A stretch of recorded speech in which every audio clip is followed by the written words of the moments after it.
The greatest support to Philippine history is none other than Philippine literature, for it is illogical for literature to paint a different story from what is physically and emotionally and even socially felt by our forefathers, especially during the production of these literatures. Once again, this is Academia Gonzaga Learning System, shortly known as AcaGon, and this is the producer of the Instructor's Compass, your tidbits of salient knowledge in the academ. This is your online instructor mentor Noy Gonzaga saying, the heart of education is the education of the heart.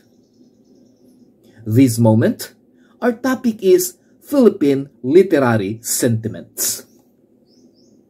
Now, what is literary sentiments? Well, if you are not familiar with this term, this is simply the emotional language of the literature which reflects the social environment during the time the literature was produced or conceptualized.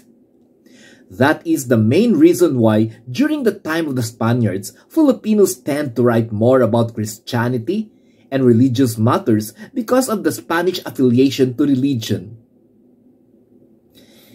Well, in terms of their quest to colonize the Philippines.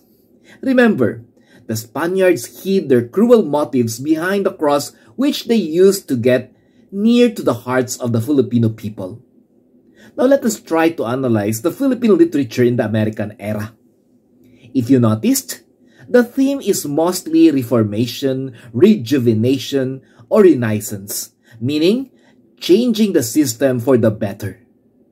It is very obvious that Filipinos wanted a diversion, a change, or an innovation because Filipinos stagnantly got engulfed with the Spanish culture and social angle for 333 years, and that is a very, very long time. So squeeze out American literature and you will get the essence that people wanted change and they wanted difference from the normal. In short, we call that deviance. Now let us move farther to the Japanese period. The Japanese wanted to get things done by force. That is why there is tyranny. There is imposition of fear and hardship. There is the use of stern methods. In simple terms, there is maltreatment.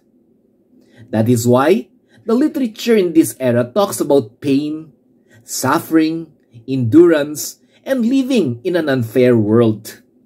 These topics mirrors the hopelessness and immediate aches that Filipinos felt during the short time that they have been under the domineering presence of the Japanese. Now, upon knowing the literary sentiments, or upon knowing that literary sentiments affect the literary content itself, then even in the study of the Bible, we should not take away the sentimental truths from what springs up from the cultural or situational activities or happenings while this part of the scriptures were written. Yes, what is happening is always reflected in the essence of the writing process, for you cannot disconnect the writer from his environment, especially during the exact moments of writing or literary production. This is now our contention that one way to interpret or critique a literature is by knowing the sentimental background of the literature, which includes asking these questions.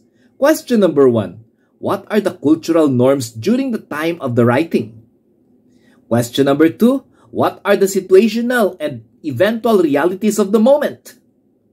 Question number 3. What are the common topics or common ideation that is being floated around during those times when the literature was written?